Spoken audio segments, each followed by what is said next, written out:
আমার কাছে নামাজ ভালো লাগে। আমরা যারা মুসলিম নবীর উম্মত দাবি করছি, নামাজ ভালো লাগে আমাদের?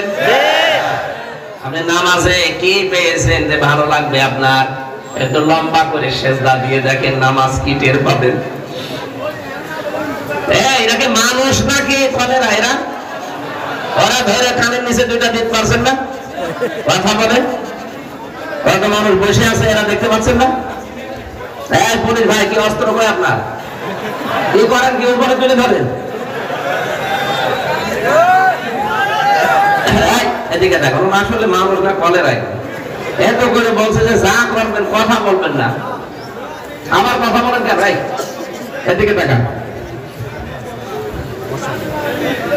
আরে ভাই, আমি আমার বাস্তব ওয়াজ করছি জেলখানায়। আমরা 3টা বছর লম্বা সেজদা দিয়েছি, ওইগুলোতে আমরা আনন্দ পেয়েছি। আমি বহু আলেমকে দেখতাম রাতের বেলা 2:30 3টা এক সেজদায় 2 রাকাত নামাজ, এক সেজদায় 40-45 মিনিট কাটিয়ে দিয়েছে। কি বলে ও জানে ওরা আলাদা। আপনি তো 1.5 মিনিট 2 মিনিটের বেশি সেজদা দেন না। একটু লম্বা করে দিয়ে দেখেন, একটা আলাদা সুখ পাবেন। আজকে থেকে আরম্ভ করবেন, নফল নামাজগুলো একটু লম্বা করবেন।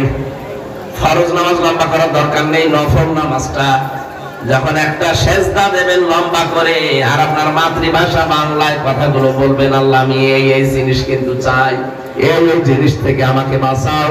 এবং মানুষ যখন সেজদা দেয় তখন একেবারে আল্লাহর কুদরতি পায়ের কাছে চলে যায়। আমাকে সেজদা দাও আর নিকটবর্তী হয়ে যাও। সাহাবী জিজ্ঞাসা করলেন, হে রাসূল, বান্দা কখন আল্লাহর একেবারে কাছাকাছি পৌঁছিয়ে যায়? নবীজি বলেন, বান্দা যখন আল্লাহকে সেজদা দেয় তখন আল্লাহর মাঝে আর বান্দার মাঝে কোনো পর্দা থাকে না। নবীজির কাছে নামাজ ভালো লাগতো এই কারণে, কারণ সে নামাজে মজা পেয়েছিল। আমরা তো নামাজে কিছু পাই না, এই জন্য অনেকে আমাদের সেজদা লম্বাও দিতে পারি না। আজকে থেকে আমি সহ অনেকে একটু চেষ্টা চালাবেন, দেখবেন লম্বা সেজদা দিলে একটা অনির্বচর সুখ আপনি পাবেন। আল্লাহ আমাদের তৌফিক দিন, বলেন আমিন। দ্বিতীয় নম্বরের পয়েন্ট পেয়েছি আমি, আল-বানিন, সন্তানাদি। কিন্তু সন্তানাদি এটা মহব্বত, ভালোবাসা, আকর্ষণীয় হোক, এদের পেছনে থাকতে গিয়ে যেন আপনি আখিরাত ভুলে যাবেন না। ইয়া আইয়ুহাল্লাযীনা আমানু লা তুলহিকুম আমওয়ালুকুম ওয়ালা আওলাদুকুম আন যিকিরিল্লাহ। ওহে যারা ঈমানের দাবি করো, তোমরা হালাক হয়ে যেও না, ধ্বংস হয়ে যেও না। সন্তানাদি, সম্পদ আদি এগুলোর পেছনে পড়ে আল্লাহর জিকির থেকে গাফেল থেকো না। এরূপ যারা করবে তারা ক্ষতিগ্রস্ত। কে বলছেন? আমাদের উচিত হবে সন্তানাদি, ছেলে মেয়ে এগুলো আকর্ষণীয়, কিন্তু এদেরকে সুখে রাখতে গিয়ে যেন হারাম কোন পথে আমরা পা না বাড়াই। কথা বলেন না কেন? আরে ভাই, এই পৃথিবীতে যার জন্য আপনি যা করে যাচ্ছেন, ওকে সুখে রাখার জন্য আপনি অবৈধ ইনকাম করলেন, হারাম পথে পা বাড়ালেন, গুনাহ হয়েছে আপনার। কোনদিন আপনি ছেলেকে মেয়েকে বলতে পারবেন যে গুনার ভাগ তোমাদের নেওয়া লাগবে? বললে তারা নেবে? বলেন। আপনি বাস্তবের দিকে খেয়াল করেন। আমাকে যদি কেউ ডাক দেয় যে হুজুর আমার বাবার জন্য দোয়া করে দিন, আমার দাদার জন্য দোয়া করে দিন, ওই লোকটা কিন্তু আর কোনোদিন এই কথা আমাকে বলে না যে আমার পরদাদার জন্য দোয়া করেন। বলে না। সর্বোচ্চ নিকটবর্তী আমরা বাবা মারা গেছে, এরপরে দাদা গেছে, এ পর্যন্ত। তার মানে যত নিকটবর্তী তাদের পরে উপরের কথা আমাদের আর মনে থাকে না। এই যে আমার দাদা মারা গেছে জেলখানায় থাকতে, তার বাবার নাম নওয়াজ আলী, আমার দাদা জাহান আলী, আমার বাবা রিয়াজউদ্দিন। এই 3 পুরুষের পরে আমি আর চিনি না। সত্যি কথা বলছি, আমি আর চিনি না। এখন যদি নওয়াজ আলীর বাবা মাত্র 61 বছর আগে মরে গেছে, ওই লোকটা যদি এখন কুষ্টিয়া এসে বলে যে 2 তলা বাড়ি আমার, এই ভিটা আমি বানিয়েছিলাম, এখানে আমি থাকবো, পরে থাকতে দেব? আরো দরকার হয় দাঁত মুখ খুলে বাড়ি থেকে তাড়িয়ে দেব। দাঁত মুখ খুলে দেবো, এই কারণে না জানি আবার এলাকার লোকজনকে নিয়ে বিচার বসাই কিনা, যেগুলো আমার ছিল মাত্র 61 বছর আগে মরে গেছে, এখন আসলে যদি আমার বাড়িতে উঠতে না পারে, আমি যদি এখন মারা যাই 50 বছর পরে ফিরে আসলে আমার ওই বাড়িতে আর উঠতে দেবে না। তবে কার জন্য করবেন? এই জন্য আল্লাহ দিয়েছেন লা তুলহিকুম, ধ্বংস হয়ে যেও না সন্তানাদি সম্পদাদির পেছনে পড়ে আন জিকিরিল্লাহ, আল্লাহর জিকির। আল্লাহর এখানে জিকির মানে আল্লাহর আইন, আল্লাহর আইন থেকে আল্লাহর কোরআন থেকে মুখ ফিরিয়ে গাফেল হয়ে থাকবা না। হ্যাঁ, দুনিয়া যতটুকু দরকার ও পর্যন্ত নিতে পারো, বেশি হয়ে গেলেও ঝামেলা, কম হলেও ঝামেলা। আমার যে আমার হাতাটা এ পর্যন্ত ঠিক আছে না? এখন যদি আমি এ পর্যন্ত বানাই, দেখতেও খারাপ লাগবে, মানুষও বলবে ওর মাথার তার কাটা আছে। এখন বলছে না কেন? আমার যদি এ পর্যন্ত হয়, মানুষ আমার দিকে তাকিয়ে হাসবে যে পাগল নাকি।